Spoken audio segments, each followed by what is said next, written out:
We are joined now by the Hall of Fame. He wasn't a Hall of Famer then. He is now manager of the 1996 New York Yankees. Joe Torre, you were just unofficially voted by David and Paul as the guy who's changed the lease since '96. You like that, huh? I was telling the guys in the clubhouse earlier. I said, you know, it's interesting. You add 20 years to guys in their 20s and early 30s, it's no big deal. But when you start at 56, then all of a sudden it's a little more imposing. But oh, it's really, Michael, I can't tell you, just walking in and looking around the room, and it just the memories just flood back. It was so cool. Paulie said this about a year and a half ago.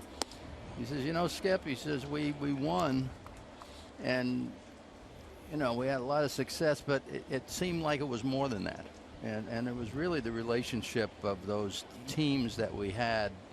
And I always like to talk about the fact that they never got tired of winning, and they never stopped to admire what they accomplished because they had more to do, and it was evident by the results. Well, they always say that no parent has a favorite kid, which I think is nonsense. I think people do. So, do you have a favorite from experience? Now I understand. They're jockeying for position. So, do you have a favorite championship? Well, the first one is always special because it took so long to get there. And I remember after the second one, I said to Jeter, I said, it's not this easy, pal. Yeah. You know, you get the playoffs every year and you go to the World Series 2 of the first 3 years. It's not that simple. But the first one, because it was a club, I don't think we were favored that particular year. And it was just a club that, you know, was so resilient. You know, we were tested a number of times. You know, I thought it was unfair, you know, because you get a little bias and you're thinking, you know, because we had beaten up on Baltimore all year that, you know, now we have to go through them to get to the World Series, you know, but, you know, it worked, and it was just a great club. And of course, after losing the first 2 in the World Series and being able to go on the road and do what we did, it was amazing. I guarantee we weren't favored after we got boat raced the first 2 games, right?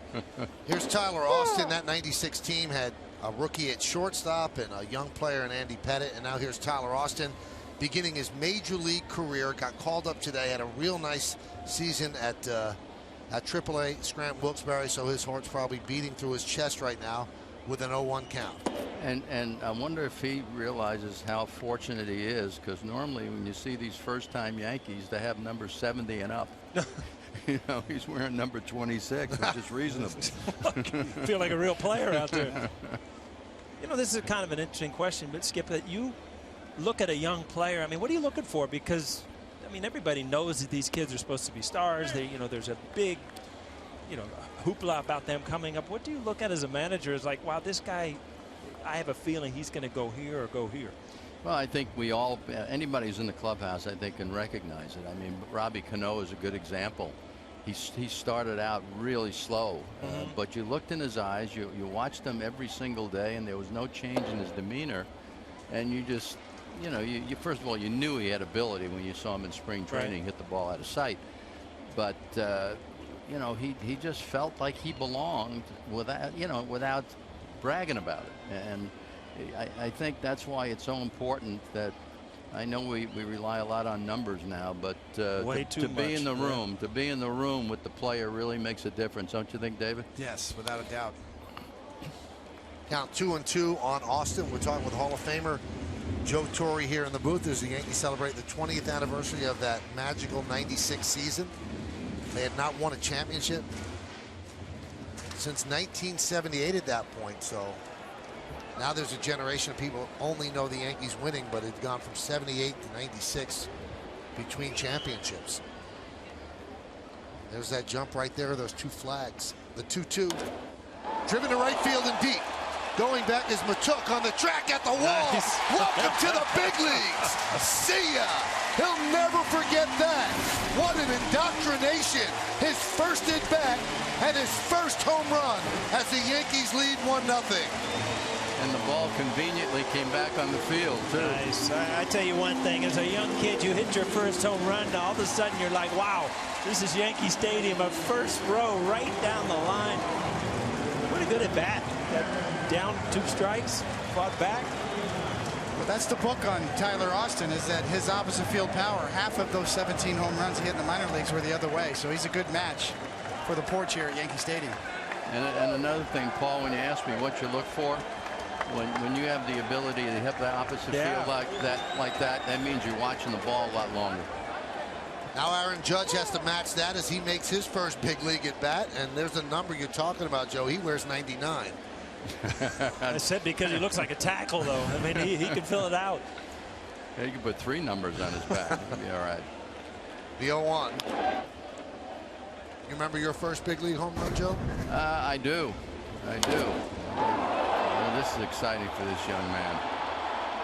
And he's watching it, and I'll tell you what, I did something similar to that with my first home run. I was watching the ball, and in Cincinnati they had a big screen in left field that had to go over. I didn't think, I thought it had to go over. It just had to go into the screen. Right. I was watching it, and I tripped over first base. Nice. And nobody was watching me. They were all watching the ball. So that was my first home run off Joey J with the Cincinnati Reds in Cincinnati. Judge hits one to center field and deep. Going back, Kiermaier turning, looking, see ya! A monster home run! Back-to-back home runs by the Baby Bombers in their first big league at-bats. Can you believe it? Wow. It's funny, Michael, you said, well, Judge has to do the same thing. I mean, it's not that easy to walk up back-to-back. I mean, how many times has that ever happened in the history of baseball? 2 first at-bats, back-to-back home runs. That's pretty impressive. Center field used to be no chance in Yankee Stadium. Yeah, there were a lot of right turns where you hit them good, right back to the dugout. Death Valley. That is just wow. Did that go off the black? Did it go off the glass? One off the glass. It went restaurant. Nice. Oh, hum, what's so tough about this? Really? Here you go, right into the restaurant. The soup of the day coming right at you. Little hanging breaking ball. They go a long way. Doink. Wow.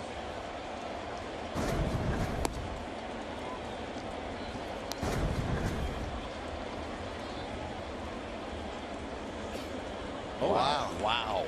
It almost got into the seats over the restaurant.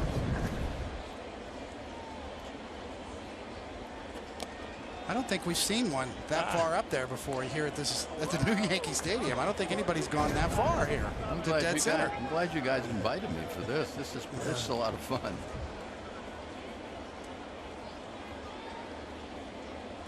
Your plaques out there just got disturbed. That's okay. Just relaxing. Just got a dent in my forehead.